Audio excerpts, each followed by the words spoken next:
Praise the lord. ಪ್ರೀತಿಯ ಸಹೋದರ ಹಾಗೂ ಸಹೋದರಿ, ಈ ದಿನ ನೋಡೋದ್ರಲ್ಲಿ ಬಹಳ ಸಂತೋಷದಿಂದಾಗಿದ್ದೇನೆ. ಯೇಸು ಕ್ರಿಸ್ತನ ಮಧುರ ನಾಮದಲ್ಲಿ ನಿಮ್ಮ ಎಲ್ಲರಿಗೂ ವಂದನೆ ಸಲ್ಲಿಸ್ತೇನೆ. ಶಾಲು ನಿಮಗೆ ಸಮಾಧಾನ ಉಂಟಾಗ್ಲಿ.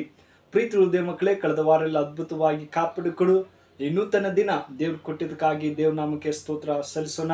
ಪ್ರೀತಿ ಹೃದಯ ಮಕ್ಕಳೇ, ಪ್ರತಿದಿನ ದೇವ್ರ ವಾಕ್ಯಗಳನ್ನ ಪ್ರತಿದಿನ ಧ್ಯಾನಿಸುವಾಗ, ಆತನ ವಾಗ್ದಾನಗಳನ್ನು ಕೈ ಹಿಡಿದು ನಡೆಯುವಾಗ ನಮ್ಮನ್ನು ಆಶೀರ್ವದಿಸುವಂಥ ದೇವರು ನಮ್ಮನ್ನು ಒಳ್ಳೆ ರೀತಿಯಲ್ಲಿ ಕಾಪಾಡುವಂಥ ಸರ್ವಶಕ್ತರಾಗಿದ್ದಾರೆ. ಪ್ರೀತಿ ಹೃದಯ ಮಕ್ಕಳೇ, ಈ ದಿನ ದೇವರು ಒಂದು ಒಳ್ಳೆ ಟಾಪಿಕ್ ಕೊಟ್ಟಿದ್ದಾರೆ. ಏನಂದರೆ, ದೇವರಿಗೆ ಭಯಪಟ್ಟು ಸಂಪತ್ತನ್ನು ಉಂಟಾಗುತ್ತದೆ ಎಂಬುದಾಗಿ. ಹೌದು ಪ್ರೀತಿ ದೇವ ಮಕ್ಕಳೇ, ನಾವು ದೇವರಿಗೆ ಭಯಪಡುವಾಗ ಆತನು ನಮಗೆ ಒಳ್ಳೆ ಸಂಪತ್ತನ್ನು ಕೊಡುವರಾಗಿದ್ದಾರೆ. ಇದಕ್ಕೆ ಆಧಾರವಾಗಿ ದಾವಿದನ ಬರೆದ ಕೀರ್ತನೆ 25ನೇ ಅಧ್ಯಾಯ 12 ವಾಕ್ಯ ಹಿಡಿದು 13 ವಾಕ್ಯ ನಾನು ನಿಮಗಾಗಿ ಓದ್ತೀನಿ. ದಯಮಾಡಿ ನಿಮ್ಮಲ್ಲಿ ಸತ್ಯವೇದವಿದ್ದರೆ ತೆಗೆದು ಧ್ಯಾನಿಸಬೇಕೆಂಬುದಾಗಿ ನಾನು ಕೇಳ್ಕೊಳ್ತೇನೆ. ಅಲ್ಲಿ ಹೀಗೆ ಹೇಳ್ತಾರೆ, ಏನಂದರೆ, ಯಾವನು ಯೆಹೋವನಲ್ಲಿ ಭಯಭಕ್ತಿಯುಳ್ಳವನು ಅವನಿಗೆ ಉಚಿತವಾದ ಮಾರ್ಗವನ್ನು ಆತನು ಬೋಧಿಸುವನು.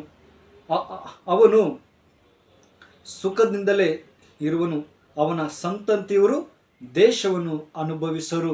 Amen, hallelujah. ನೋಡಿ ಪ್ರೀತಿದ ಮಕ್ಕಳೇ, ದೇವ್ರ ವಾಗ್ದಾನ ಹೇಳ್ತಾರೆ. ಏನಂದ್ರೆ, ಯಾವನು ಯೆಹೋವನಲ್ಲಿ ಭಯಭಕ್ತಿಯುಳ್ಳವನೋ ಅವನಿಗೆ ಉಚಿತವಾದ ಮಾರ್ಗದರ್ಶನ ಕೊಡ್ತಾರಂತೆ, ಮತ್ತೆ ಒಳ್ಳೆ ಅವನು ಸುಖದಿಂದ ಇರುವನು ಎಂಬುದಾಗಿ.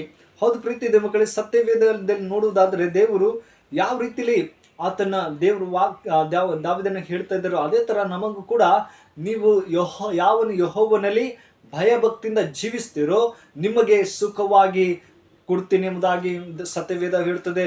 ಹೌದು ಪ್ರೀತಿದ ಮಕ್ಕಳೇ, ಅದೇ ತರ ದಾವಿದನ ಬರೆದ ಕೀರ್ತನೆ 128ನೇ 1ನೇ ವಾಕ್ಯ ಹೇಳ್ತದೆ, ಯೆಹೋವನಲ್ಲಿ ಭಯಭಕ್ತಿಯುಳ್ಳವನಾಗಿ ಧನ್ಯನು. ನೋಡಿ, ಯೆಹೋವನಲ್ಲಿ ಭಯಭಕ್ತಿಯುಳ್ಳವನು ಧನ್ಯನು ಎಂಬುದಾಗಿ. ಹೌದು ಪ್ರೀತಿದ ಮಕ್ಕಳೇ, ಅಬ್ರಾಹ್ಮನ ಜೀವಿತ ನೋಡುವುದಾದ್ರೆ ದೇವರು ಅಬ್ರಾಹ್ಮನಿಗೆ ಆತ ಒಳ್ಳೆ ರೀತಿಯಲ್ಲಿ ಭಯಭಕ್ತಿಯಿಂದ ನಡೀತಾ ಇದ್ದ, ದೇವರಿಗೆ ವಿಧೇಯತೆಯಿಂದ ತನ್ನ ನಂಬಿಕೆಯಿಂದ ಜೀವಿಸ್ತಾ ಇದ್ದ ಎಂಬುದಾಗಿ ನೋಡ್ತಾ ಇದ್ದೀವಿ. ಆತ ಅನ್ಯಾಯದಿಂದ ಬಂದರೂ ಕೂಡ ದೇವ್ರು ಕರೆದ ತಕ್ಷಣ ಆತನ ಮಾತನ್ನ ಕೇಳಿ, ದೇವರೇ ನೀನ್ ಕರೆದಿದ್ದೆಪ್ಪ, ನಿನ್ನಲ್ಲಿ ಭಯಭಕ್ತಿಯಿಂದ ನಾನು ನಡೀತೀನಿ ಎಂಬುದಾಗಿ ಆತನ ಆಶೀರ್ವದಿಸರು ಎಂಬುದಾಗಿ ನೋಡ್ತೀವಿ. ಆತನ ಜೀವಿತನೇ ಅದ್ಭುತವಾಗಿ ಮಾರ್ಪಡಿಸಿದ್ರು ಎಂಬುದನ್ನು ನೋಡ್ತೀವಿ. ಹೌದು ಪ್ರೀತಿಯ ಮಕ್ಕಳೇ, ಅಬ್ರಾಹ್ಮನ ಜೀವಿತ ನೋಡುವ ಆದ್ರೆ ಆತನ ಸ್ವದೇಶನ ಬಿಟ್ಟು, ತಂದೆ ತಾಯಿನ ಬಿಟ್ಟು, ನಾನು ತೋರಿಸುವಂಥ ದೇಶಕ್ಕೆ ನೀನು ಬಂದ್ಬಿಡು, ನಾನು ನಿನಗೆ ಅಂತ್ಯವಾಗಿ ಸಂತಾನವನ್ನು ಕೊಡ್ತೇನೆ ಎಂಬುದಾಗಿ ದೇವರು ವಾಗ್ದಾನ ಮಾಡಿದ್ದು. ಆತನನ್ನು ಆಶೀರ್ವದಿಸು, ಆ ಕುಟುಂಬನ ಒಳ್ಳೆ ರೀತಿಯಲ್ಲಿ ಆಶೀರ್ವದಿಸರು ಎಂಬುದನ್ನು ನೋಡ್ತೀವಿ. ಏಷ್ಯನ ಪ್ರಬೋಧನೆ ಗ್ರಂಥ ನೋಡೋದಾದ್ರೆ 41ನೇ ಅಧ್ಯಾಯ 8 ವಾಕ್ಯ ಹೇಳ್ತಿದೆ, ನೀನು ನನ್ನ ಸ್ನೇಹಿತನೆಂಬುದಾಗಿ ಆತನ ಕರಿತಾನೆ ಎಂಬುದಾಗಿ ನೋಡ್ತೀವಿ. ಹೌದು ಪ್ರೀತಿದ ಮಕ್ಕಳೇ, ದೇವರ ಸ್ನೇಹಿತನಾಗಿ ಅಬ್ರಾಹ್ಮನ ಜೀವಿಸಿದ್ರು ಎಂಬುದನ್ನು ನೋಡ್ತೀವಿ. ಹೌದು ಪ್ರೀತಿದ ಮಕ್ಕಳೇ, ದೇವರು ಅಬ್ರಹಾಮನಲ್ಲಿ ಒಂದು ನಂಬಿಕೆ, ಅವನು ಒಳ್ಳೆ ಸ್ನೇಹಿತನಾಗಿ ಕರೆದಿದ್ದಾನೆ. ಅದೇ ತರ ನಮಗೂ ಕೂಡ ಸ್ನೇಹಿತಳೆ ಎಂಬುದಾಗಿ ಕರೆಯುವಾಗ ನಾವು ಎಷ್ಟು ಸಂತೋಷವಾಗಿದ್ದೇವೆ. ಅದೇ ತರ ದೇವರು ವಾಕ್ಯ ಹೇಳ್ತದೆ, ಯಾವನು ಯೆಹೋವನಲ್ಲಿ ಆ ಭಯಭಕ್ತಿ ಉಳ್ಳವನು ಅವನಿಗೆ ಒಳ್ಳೆ ಮಾರ್ಗದಲ್ಲಿ ನಡೆಸ್ತಾರೆ ಎಂಬುದಾಗಿ ದೇವ್ರ ವಾಕ್ಯ ಹೇಳ್ತದೆ. ಹೌದು ಪ್ರೀತಿಯ ಮಕ್ಕಳೇ, ಪ್ರತಿದಿನ ದೇವ್ರ ವಾಕ್ಯಗಳು ಓದುವಾಗ, ಪ್ರಾರ್ಥನೆ ಮಾಡುವಾಗ ದೇವ್ರು ನಮ್ಮನ್ನು ಆಶೀರ್ವದಿಸುವಂಥ ದೇವರು, ಆತನ ಸಂಪತ್ತಿನಿಂದ ನಮ್ಮನ್ನು ಒಳ್ಳೆ ರೀತಿಯಲ್ಲಿ ನಡೆಸುವಂತಹ ಸರ್ವಶಕ್ತರಾಗಿದ್ದಾರೆ. ಪ್ರೀತಿಯ ಮಕ್ಕಳೇ, ನಾವು ಕೂಡ ಅವರಿಗೆ ಒಳ್ಳೆ ಸ್ನೇಹಿತರಾಗಿರ್ಬೇಕು. ಅಬ್ರಹಾಮನಾಗೆ ದೇವರೇ ನಾನು ಕೂಡ ವಿಧೇಯತೆಯಿಂದ ಜೀವಿಸ್ತೀನಿ, ಅಬ್ರಹಾಮನ ಹಾಗೆ ಒಳ್ಳೆ ಮಾರ್ಗದಲ್ಲಿ ನಡೀತೀನಿ. ಆತನಿಗೆ ಮಕ್ಕಳಿರಲಿಲ್ಲ, ಆದ್ರೂ ಕೂಡ ದೇವರು ಅವರಿಗೆ 2ರಷ್ಟು ಆಶೀರ್ವದಿಸಿದ್ರೆ ನೋಡ್ತೀವಿ. ಅವನಿಗೆ ಬೇಕಂತೆಲ್ಲ ಸಹಾಯ ಮಾಡಿದ್ರು ಎಂಬುದಾಗಿ ನೋಡ್ತೀವಿ. ಪ್ರೀತಿದೆ ಮಕ್ಕಳೇ, ನನ್ನ ಸ್ನೇಹಿತನು ಅಬ್ರಹಾಮನು ಎಂಬುದಾಗಿ ದೇವ್ರು ಕರೆದಿದ್ದಾನೆ. ಅದೇ ತರ ನಮಗೂ ಕೂಡ ಸ್ನೇಹಿತನಾಗಿ ಕರಿತಾ ಇದ್ದಾನೆ. ನಾವು ಆತನ ಕಿವಿನ ಕೊಟ್ಟು, ದೇವರೇ ನಿನ್ನ ಒಳ್ಳೆ ಮಾರ್ಗದಲ್ಲಿ ನಮ್ಮನ್ನು ನಡೆಸು, ನಿನಗೆ ಭಯಪಟ್ಟು ನಿನ್ನ ಒಂದು ಒಳ್ಳೆ ರೀತಿಯಲ್ಲಿ ನಡೆಯುವಂತೆ ಸಹಾಯ ಮಾಡುವಂತ ಕೇಳುವಾಗ ದೇವ್ರಿಗೆ ಸಹಾಯ ಮಾಡುವಂತ ಸರ್ವಶಕ್ತರಾಗಿದ್ದಾರೆ. ಪ್ರೀತಿ ಹೃದಯ ಮಕ್ಕಳೇ, ಒಂದು ದಿವಸ ಯೌವನಸ್ಥ ಒಂದು ವ್ಯಕ್ತಿ ಇದ್ದ.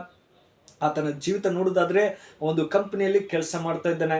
ಒಂದು ನಂಬಿಕೆಗಸ್ತಿ ಆಗಿ ಯಾರಿಗೂ ತೊಂದರೆ ಮಾಡದೆ ತನ್ನ ಜೀವಿತದಲ್ಲಿ ಕಷ್ಟದಲ್ಲಿ ಇರುವಾಗಲೂ ಕೂಡ ಒಳ್ಳೆ ರೀತಿಯಲ್ಲಿ ದೇವರ ಭಯಭಕ್ತಿಯಿಂದ ಆತ ಜೀವಿಸ್ತಾ ಇದ್ದ. ಒಳ್ಳೆ ರೀತಿಯಲ್ಲಿ ಕೆಲಸದಲ್ಲಿ ಅವನು ಏನು ಕೆಲಸ ಕೊಟ್ಟಿದ್ದಾರೋ ಅದರಲ್ಲೇ ತೃಪ್ತಿಯಿಂದ ಕೆಲಸ ಮಾಡ್ಕೋತಾ ಯಾರಿಗೂ ಮೋಸ ಮಾಡದೆ, ಅವ್ರಿಗೆ ಮೇಲೆ ಸುಳ್ಳು ಹೇಳೋದು ಈ ಥರ ಮಾಡದೆ ತನ್ನ ಕೆಲಸ ಏನಾಯ್ತು ಅದನ್ನು ಮುಗಿಸ್ಕೊಂಡು ಹೋಗ್ತಾ ಇದ್ದ. ಆದರೆ ಅವರು ಎಲ್ಲರೂ ಅಧಿಕಾರಿಗಳನ್ನು ನೋಡ್ತಾ ಇದ್ರು, ಅಯ್ಯೋ ಇವನು ಒಳ್ಳೆ ವ್ಯಕ್ತಿ, ಒಳ್ಳೆ ರೀತಿಯಲ್ಲಿ ಕೆಲಸ ಮಾಡ್ತಾ ಇದ್ದೇನೆ, ಇವನಿಗೆ ಒಳ್ಳೆ ಪ್ರಮೋಷನ್ ಕೊಡೋಣ ಎಂಬುದಾಗಿ ಆತನಿಗೆ ಒಳ್ಳೆ ಪ್ರಮೋಷನ್ ಕೊಡ್ತಾರೆ. ಆದರೆ ಅಲ್ಲಿ ಇದ್ದಂಥ ಸ್ನೇಹಿತರೆಲ್ಲ ಅಯ್ಯೋ ಇವನಿಗೆ ಈ ಥರ ಪ್ರಮೋಷನ್ ಕೊಟ್ಟಿದ್ದಾರೆ, ಇವನು ಈ ಲೌಕಿಕವಾಗಿ ಜೀವಿಸದೆ ಬರೀ ದೇವ್ರು ಎಂಬುದಾಗಿ ಅಂತ ಹೇಳ್ತಾ ಇದ್ರು. ಆದರೆ ಪ್ರೀತಿ ದೇವ ಮಕ್ಕಳೇ, ನಾವೆಷ್ಟು ದೇವರಲ್ಲಿ ಭಯಭಕ್ತಿಯಿಂದ ಜೀವಿಸ್ತೀರೋ ಅದೇ ಥರ ನಮಗೂ ಕೂಡ ಮೇಲೆ ಎತ್ತಕ್ಕೆ ದೇವ್ರು ಸಹಾಯ ಮಾಡ್ತಾನೆ. ಆದರೆ ನಮ್ಮ ಜೀವಿತದಲ್ಲಿ ನೋಡೋದಾದ್ರೆ ಅಯ್ಯೋ ನಾವು ಇಷ್ಟ ಬಂದ ಹಾಗೆ ಜೀವಿಸ್ತೀವಿ, ನಮ್ಮಲ್ಲಿ ಎಲ್ಲ ವಿದ್ಯೆ, ನನ್ನ ಹತ್ರ ಎಲ್ಲ ಜ್ಞಾನವಿದೆ ಎಂಬುದಾಗಿ ಹೇಳ್ಬೋದು. ಆದರೆ ಪ್ರೀತಿ ದೇವ ಮಕ್ಕಳೇ, ದೇವ್ರ ವಾಕ್ಯ ಹೀಗೆ ಹೇಳ್ತದೆ ನೋಡಿ, ಯಾವನು ಯೆಹೋವನಲ್ಲಿ ಭಯಭಕ್ತಿ ಉಳ್ಳವನೋ ಅವನಿಗೆ ಉಚಿತವಾದ ಮಾರ್ಗವನ್ನು ಆತನು ಬೋಧಿಸುವನೆಂಬುದಾಗಿ. ಹೌದು ಪ್ರೀತಿ ದೇವ ಮಕ್ಕಳೇ, ನಮ್ಮನ್ನು ದೇವ್ರು ಕರೀತಿದ್ದೇನೆ, ನಾನು ನಿಮಗೆ ಉಚಿತವಾಗಿ ಬೋಧಿಸ್ತಾ ಇದ್ದೀನಿ, ನೀವು ಒಳ್ಳೆ ಸುಖವಾಗಿ ಬಾಳಬೇಕು ಎಂಬುದಾಗಿ ದೇವರ ಆಶೆಯಾಗಿದೆ. ಈ ವಾಕ್ಯ ನಿಮ್ಮ ಜೀವಿತದಲ್ಲಿ ಪ್ರೀತಿ ದೇವ ಮಕ್ಕಳೇ, ಪ್ರತಿದಿನ ದೇವ್ರ ವಾಕ್ಯಗಳು ಧ್ಯಾನ ಮಾಡುವಾಗ ನಮ್ಮನ್ನು ಆಶೀರ್ವದಿಸುವಂತ ದೇವರು, ನಮ್ಮನ್ನು ಒಳ್ಳೆ ರೀತಿಯಲ್ಲಿ ಮಾರ್ಗದಲ್ಲಿ ನಡೆಸುವಂತ ಸರ್ವಶಕ್ತರಾಗಿದ್ದಾರೆ. ಈ ವಾಕ್ಯ ನಿಮ್ಮ ಜೀವಿತದಲ್ಲಿ ಆಶೀರ್ವದಿಸಿ ಕಾಪಾಡಲಿ. May God bless you. ಕಣ್ಮುಚ್ಚಿ ಪ್ರಾರ್ಥನೆ ಮಾಡೋಣ. ಕಣ್ಮುಚ್ಚಿಕೊಂಡು. ಪರಿಶುದ್ಧನೇ ಪ್ರೀತಿಗಳ ತಂದೆ ದೇವರ ಸ್ವಾಮಿ, ಒಳ್ಳೆ ಸಮಯಕ್ಕಾಗಿ ಸ್ತೋತ್ರ. ಕಳೆದ ವಾರದಲ್ಲಿ ಅದ್ಭುತವಾಗಿ ಕಾಪಾಡಿಕೊಂಡು ಪ್ರೀತಿಗಳು ದೇವರೇ ಅದ್ಭುತವಾಗಿ ಕಾಪಾಡ್ಕೊಂಡು ಈ ನೂತನ ದಿನ ಕೊಟ್ಟಿದ್ದಕ್ಕಾಗಿ ಸ್ತೋತ್ರ ಸ್ವಾಮಿ. ಅಪ್ಪ, ಈ ವಿಡಿಯೋ ಯಾರು ನೋಡ್ತಾರೋ ಆ ಮಕ್ಕಳನ್ನ ಆಶೀರ್ವದಿಸು, ಒಳ್ಳೆ ಮಾರ್ಗದಲ್ಲಿ ನಡೆಯುವಂತೆ ಸಾಮಿಡು. ಅಪ್ಪ, ನಿನ್ನ ವಾಕ್ಯ ಹೇಳ್ತದೆ, ಯಾವನು ಯೆಹೋವನಲ್ಲಿ ಭಯಭಕ್ತಿ ಉಳ್ಳವನೋ ಅವರಿಗೆ ಉಚಿತವಾಗಿ ಒಳ್ಳೆ ಮಾರ್ಗದಲ್ಲಿ ನಡೆಸ್ತೆ ಎಂಬುದಾಗಿ ಹೇಳಿದಪ್ಪ. ಹೌದೇ ಸಪ್ಪ, ನಿನ್ನ ಒಳ್ಳೆ ಮಾರ್ಗದಲ್ಲಿ ನಾವು ನಡೆಯುವಂತೆ ಸಾಮಿಡು.